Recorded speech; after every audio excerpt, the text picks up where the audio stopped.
নমস্কার। আজকে একটা ভিডিও বানাচ্ছি, যে ভিডিওটা একটি বই সম্পর্কিত। ঠিক আছে, প্ল্যাটফর্ম প্রকাশনা একটি বই। বইটির নাম এই যে দেখতে পাচ্ছেন, বিষ শ্বাস হাতে।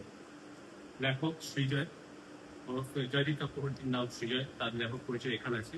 বইটি পাওয়া যাচ্ছে প্ল্যাটফর্ম প্রকাশন থেকে। বইটির মুদ্রিত মূল্য 250 টাকা। প্ল্যাটফর্ম প্রকাশনা সবসময় 20% ছাড় থাকে, তো আপনারা 200 টাকায় পেয়ে যাবেন। বাইরে যদি আপনারা কেউ অর্ডার করতে চাইছেন, তাহলে প্ল্যাটফর্ম প্রকাশনের পেজে গিয়ে ওদের ফোন নাম্বার আছে, তন্ময় বলে, সেখান থেকে আপনারা অর্ডার করতে পারেন। তাছাড়া কলেজ স্ট্রিট থেকে নিলে 20% ছাড়ে সবসময় বিক্রি চলে। তো এই বইটির একটা বৈশিষ্ট্য আছে। এটা একটি পুলিশ গোয়েন্দার গল্প, সমন্বয় সমন্বয় সিরিজ। এবং এই বইটির বিশেষ মানে যেটা এই বইটি যে জন্য এই বইটি একটা স্পেশাল, সেটা হচ্ছে যে এখানে যে সৃজয়, লেখক সৃজয়, আমাদের জয়দীপ চক্রবর্তী বাবু, তিনি কি করেছেন যে পাঠক এবং লেখক দুজন একই জায়গাতে বসে গল্প চলছে, এবং সেখানে তার চরিত্র যে সমন্বয় সেও চলছে।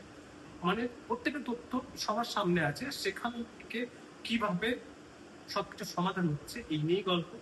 ঠিক আছে, গল্পের যদি আমরা একটা যে গল্পে যেটা লেখা আছে সেটা যদি পড়ি, তাহলে পড়লে যেটা একটি পুরনো বাড়িতে 6 জন পুরুষ ও 6 জন নারী এক শনিবার সন্ধ্যায় মিলিত হয়েছে। চলছে খাওয়া দাওয়া ও মদ্যপান। পছন্দের সঙ্গীর সঙ্গে সহবাসের পরিকল্পনা ছিল তাদের, কিন্তু সেই সন্ধ্যেতেই ঘটে যায় এক মর্মান্তিক ঘটনা।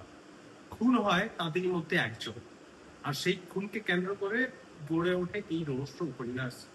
কে খুনি, কিভাবে ঘটলো খুন, এবং কেনই বা ঘটলো খুন, কিভাবে এই রহস্য সমাধান করবেন পুলিশ ইন্সপেক্টর সমন্বয় চট্টোপাধ্যায়। এই উপন্যাসের প্রধান বৈশিষ্ট্য হলো পুলিশ গোয়েন্দা ও পাঠক একই অবস্থানে থাকে। এখানে এমন কোন তথ্য নেই যা গোয়েন্দার কাছে আছে কিন্তু পাঠকের কাছে নেই।